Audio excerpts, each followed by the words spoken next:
பீச்சில் இருக்கோம். இப்போ அருமையான மாங்காய் சமையல் பாருங்க. மாங்காய் கட்டிங் போயினுக்குது. அருமையா வெட்டி சாப்பிட்டு போக போறோம் நம்ம. பாருங்க காரத்துக்கு கார சில்லி உப்பு, கடல் கல் உப்பு, சால்ட் உப்பு,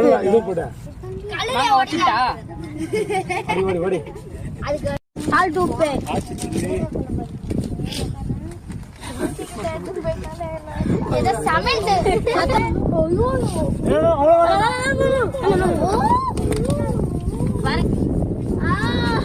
கடல் கல் உப்பு நடிச்சு காய்ஸ்.